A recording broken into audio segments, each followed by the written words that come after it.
Si vous attendez que de gros moyens vous tombent du ciel avant que vous commenciez à faire de l'entrepreneuriat, là vous avez raté. Si tu n'es pas excellent, tu ne peux pas avoir de bons rendements au niveau de l'entrepreneuriat. Le calvaire de la retraite fait partie de la vie professionnelle. La peur d'être inutile, de trouver le temps si long et de ne plus savoir qui vous êtes.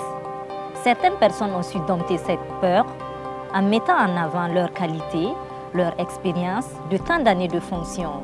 C'est le cas de Sambo Paul Ninkiema, appelé affectueusement Papa Ninkiema.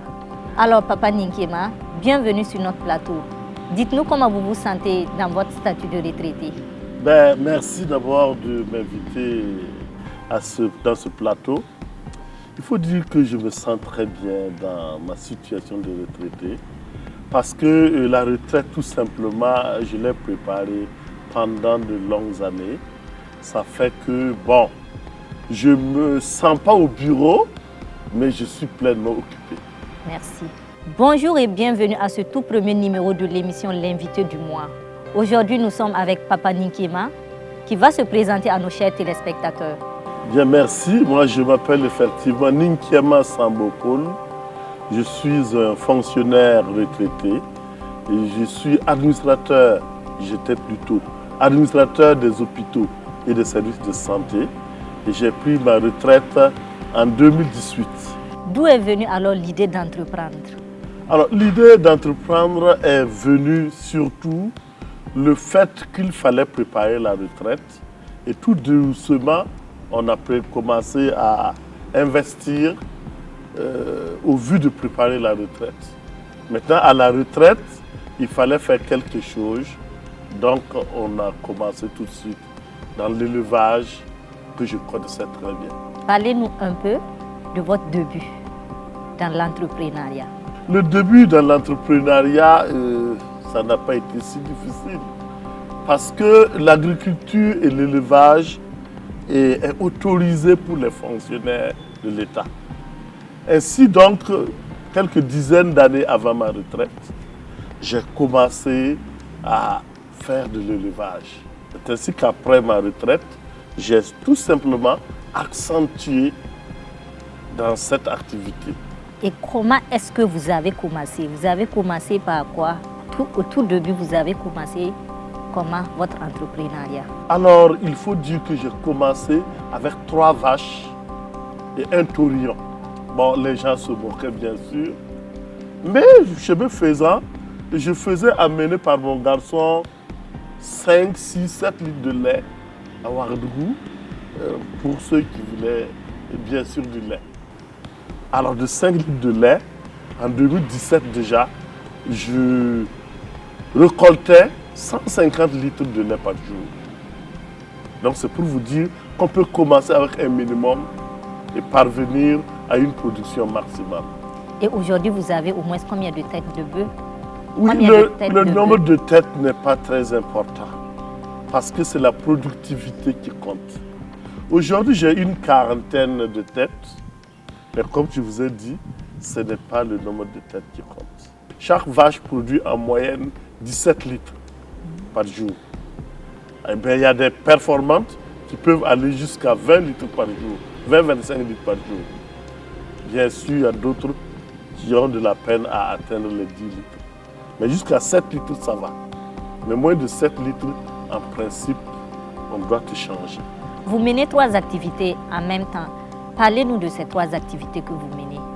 Ok, la première activité, comme je l'ai dit, c'est la production laitière avec des vaches métisses que j'ai moi-même créées. Ensuite, il y a la production piscicole. Là, ce n'est qu'en 2016 que j'ai commencé. Et aujourd'hui, la production piscicole a tendance à prendre l'ascendance sur les autres unités. Et enfin, nous avons la transformation laitière de la ferme et bien sûr des autres fermes. Et j'oubliais que je produisais aussi des tangélos et un peu de jardinage par l'utilisation des eaux usées de la pisciculture. À travers ces 3 activités que vous menez, je vois que vous créez de l'emploi pour la jeunesse. Dites-nous comment cela se passe. Ah oui, l'emploi, c'est évident, il y a des emplois permanents, ceux qui sont là pour gérer la ferme. Et il y a des emplois temporaires qui, par exemple, pendant la saison de pluie, je suis obligé de prendre des temporaires qui vont pendant 3 mois, 4 mois participer à l'agriculture parce que l'agriculture et l'élevage, on a l'habitude de dire que ce sont les deux mamelles de la société, de notre société. Alors donc je fais de l'agriculture et cette agriculture-là c'est au profit de l'élevage. Donc j'utilise généralement des temporaires qui sont souvent des élèves des lycées et collèges, non seulement pour leur apprendre à faire de l'élevage, à travailler avec leurs propres mains, mais après les vacances, ils peuvent avoir les moyens de payer leur scolarité ou même de s'acheter leur fourniture. Voilà ce que je fais pour participer à la lutte contre le chômage. Votre ferme est implantée dans votre village et c'est ce que vous faites pour soutenir les jeunes de votre village. Tout à fait. Ils sont satisfaits de votre contribution. Vous savez, l'être humain est un peu difficile. Effectivement, dès les premières années, c'est les enfants des frères, donc c'est des cousins que j'employais pendant les vacances. Parce que, ce que je ne vous ai pas dit, avant la retraite, je payais près de 10 frais de scolarité. Des frais de scolarité pour 10 enfants qui sont des cousins et des cousines. À la retraite, j'ai dit, bon, je ne travaille plus, donc je ne peux plus payer de frais de scolarité, mais il y a des possibilités. Venez pendant les vacances à la ferme, où vous allez vous faire de l'argent pour vos frais de scolarité. La première année, ça a bien marché. J'ai eu une dizaine d'élèves qui sont venus. Mais après la première année, c'est les enfants d'autres villages ou d'autres familles qui sont venus. Alors mes cousins, cousines se sont barrés. Donc, comment ils apprécient ça, je ne sais pas. Peut-être qu'ils trouvent que c'est dégradant, l'agriculture et l'élevage. Bon, moi, je trouve que c'est une très bonne chose. Qui vous soutient dans cette activité? Il y a d'abord ma femme qui, ensemble, nous avons pris les premiers prêts pour commencer l'activité. Il y a ensuite l'État aussi.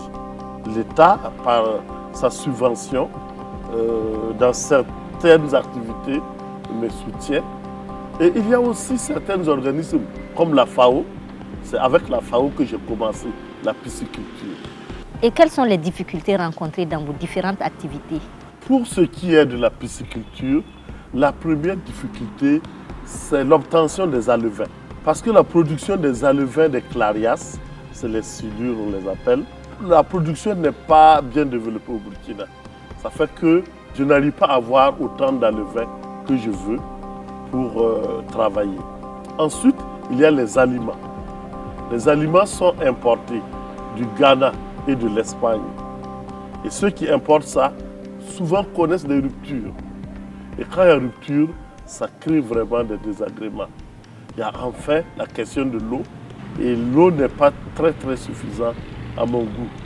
Ça, c'est au niveau de la pisciculture. Au niveau des autres activités, alors il y a également la cherté des aliments pour les bovins. Parce que pour qu'elles produisent beaucoup de lait, la vache a besoin des aliments de qualité. Et souvent, il y a également des ruptures. Ça fait que des fois, la production de lait baisse très considérablement. La dernière difficulté que je citerai, c'est l'écoulement de la production. Souvent, c'est pas simple.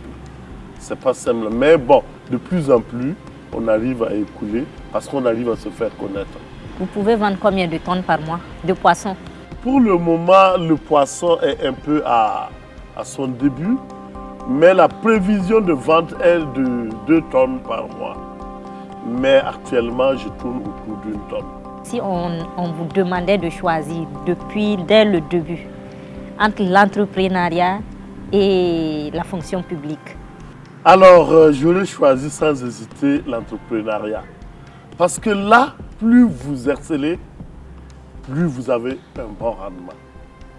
Cela ne veut pas dire que, parce qu'on entend toujours dire quand ton enfant n'est pas bon, il faut l'amener à faire l'élevage, je veux créer l'élevage pour lui. En réalité, si tu n'es pas excellent, tu ne peux pas avoir de bons rendements au niveau de l'entrepreneuriat. Mais le fonctionnariat aussi, avec ça, on acquiert beaucoup d'expérience, beaucoup de connaissances et la connaissance même des hommes et des institutions. Ça fait qu'après, les choses sont beaucoup facilitées. Ouais. Donc ce n'est pas rien. Ce que j'ai pu acquérir en tant que fonctionnaire me sert beaucoup. Mais actuellement, le métier d'entrepreneur, c'est passionnant. Parce que d'abord, vous avez l'impression que vous créez. Par exemple, si vous prenez la production laitière, je prends la vache locale et je fais l'insémination artificielle avec la semence des animaux exotiques venant d'Hollande ou de France. Donc j'obtiens une race intermédiaire qui est spécifique, qui résiste aux maladies et qui produit plus que la race locale. Alors, quand tu arrives à ce niveau, tu as une certaine satisfaction. Et ça, ce n'est pas monnayable. Et surtout, ce que j'avais oublié de dire, vous ne sentez pas passer le temps. Racontez-nous une anecdote qui vous a marqué positivement ou négativement dans votre vie d'entrepreneur.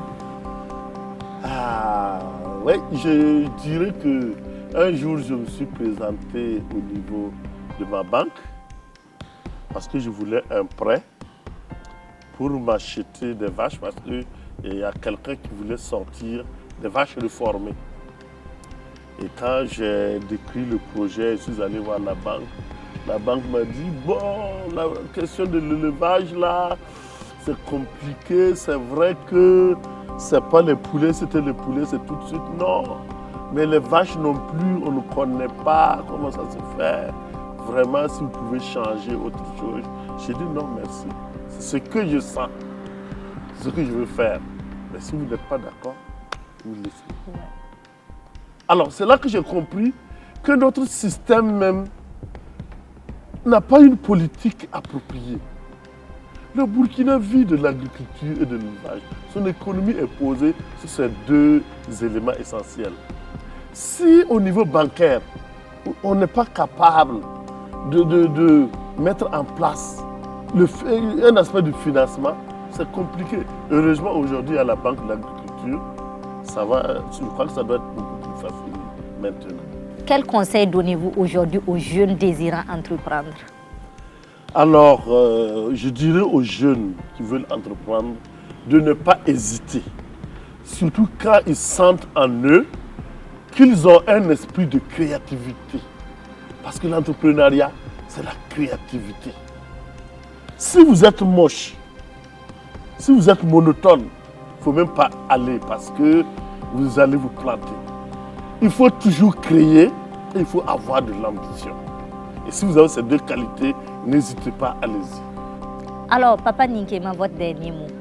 En fait, je m'adresse à la jeunesse qui souvent pose la question des moyens avant d'entreprendre. En réalité, Sankara disait que le manque de moyens est un moyen. Si vous attendez que de gros moyens vous tombent du ciel avant que vous commenciez à faire de l'entrepreneuriat, là vous avez raté. Commencez avec un minimum. Et si ça doit marcher, c'est là que vous allez sentir que ça marche. Vous allez sentir le développement de votre entreprise. Si vous débarquez 2 milliards pour commencer à entreprendre, vous mettrez du temps avant de savoir même que votre entreprise fait des bénéfices. Si vous sentez bien pour aller dans l'entrepreneuriat, allez-y, ça va marcher. Je vous remercie. Nous sommes au terme de notre émission. Comme le dit l'adage, qui est riche sans être généreux n'a rien. Merci à vous, Papa Ninkema, d'être passé sur notre plateau. Merci, c'est moi qui vous remercie. Et à vous, chers abonnés, restez connectés sur Boama TV. Boama TV, l'autre télé by ProOrg.